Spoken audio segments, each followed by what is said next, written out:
Pilar keuangan. Pilar keuangan adalah suatu starting point, karena kamu nggak bisa membangun kekayaan kalau kamu nggak tahu kemana uangmu pergi. Di video ini, kita akan membahas 5 pilar keuangan utama. Setiap pilar adalah langkah menuju kekayaan sejati dan kebebasan finansial jangka panjang. Mari kita mulai dari yang pertama. Pilar pertama, mengatur anggaran dengan tujuan.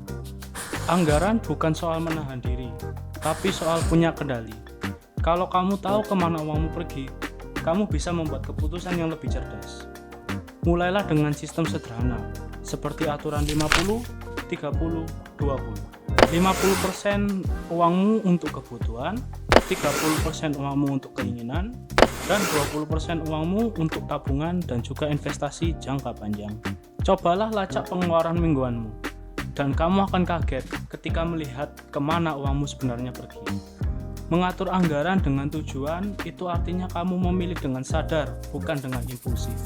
Lanjut berikutnya, pilar kedua, mulai investasi sejak dini. Setelah keuangan dasar kamu tertata dan ada sisa dana di setiap bulannya, saatnya kamu masuk ke tahap selanjutnya, yaitu investasi. Menabung memang penting, tetapi hanya menyimpan uang di rekening saja itu tidak cukup, karena nilainya akan terkikis oleh inflasi. Dengan investasi, kamu memberikan kesempatan kepada uangmu untuk bertumbuh dari waktu ke waktu. Kamu bisa memulai dari hal yang paling sederhana, misalnya reksadana pasar uang atau mungkin pendapatan tetap, ETF atau saham blue chip yang jangka panjang, atau menggunakan aplikasi investasi yang sudah didaftar dan juga diawasi oleh OJK. Dan yang paling penting, kalian harus melakukan ini secara rutin setiap bulannya. Jumlahnya memang tidak harus besar. Bahkan dengan 100.000 per bulan, kamu sudah membangun kebiasaan yang jauh lebih berharga, yaitu disiplin berinvestasi. Karena perlu diingat, investasi bukan soal cepat kaya, tetapi ini soal konsistensi, waktu, dan juga strategi jangka panjang. Makin cepat kamu memulai, makin besar potensi hasilnya. Lanjut berikutnya, pilar ketiga, tambah penghasilan lewat side hustle.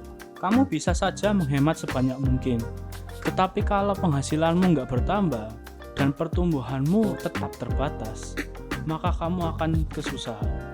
Mulailah side hustle sesuai skill dan juga minatmu. Misalnya bisa freelance di desain, menulis, atau mungkin mengedit video, atau mungkin menjual produk digital seperti kursus online, atau mungkin juga dengan afiliasi, YouTube, atau mungkin blog, atau mungkin dengan menyewa barang atau jasa sesuai keahlian kita. Tujuannya adalah untuk membangun sumber penghasilan tambahan yang bisa menjadi pasif seiring waktu. Gunakan penghasilan tambahan ini untuk investasi, atau mungkin melunasi hutang, atau mungkin membangun dana kebebasanmu. Lanjut berikutnya, pilar keempat, hidup dengan sengaja. Kesuksesan finansial bukan cuma tentang uang, tetapi juga tentang bagaimana kamu hidup dan juga lifestyle-mu. Coba kamu tanyakan kepada dirimu sendiri, apakah pengeluaran ini sesuai dengan nilai hidupku?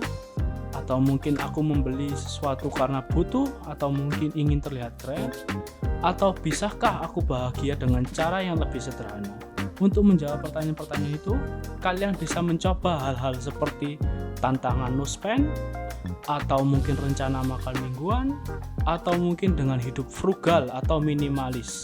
Bisa jadi dengan mencoba hal-hal tadi, kalian bisa mendapat lebih banyak kontrol dan juga kedamaian, serta beban finansial yang justru lebih ringan. Lanjut berikutnya, pilar kelima, pola pikir untuk jangka panjang. Pilar terakhir ini fondasi dari semua pilar. Kamu bisa mempunyai strategi yang terbaik, hitung-hitungan yang paling matang, tetapi tanpa pola pikir yang kuat, semuanya itu bisa retak. Berikut beberapa hal yang bisa kamu lakukan untuk meminimalisir itu. Yang pertama, kalian bisa menulis tujuan finansial kalian secara jelas. Yang kedua, kalian bisa membangun mindset bertumbuh, bahwa kalian itu nggak harus sempurna, tetapi yang penting adalah konsisten. Gunakan beberapa afirmasi keuangan, seperti aku bisa mengelola uang dengan bijak, dan juga aku bisa membangun kekayaan sedikit demi sedikit dengan sabar. Kita juga harus mengingat bahwa membangun kekayaan itu seperti maraton, bukan sprint. Yang penting bukan seberapa cepat kita berlari, tetapi seberapa konsisten kita melangkah. Setelah kamu mengetahui kelima pilar keuangan ini, pilar mana yang kamu butuhkan dan pilar mana yang sudah kamu jalani? Silakan tulis di kolom komentar dan ayo bantu satu sama lain untuk saling bertumbuh. Kalau misalnya video ini bermanfaat, bisa kalian klik like dan juga subscribe dan juga share ke teman-teman kamu yang lagi mulai perjalanan finansialnya. Sampai jumpa di video berikutnya dan juga ingat, konsistensi is key.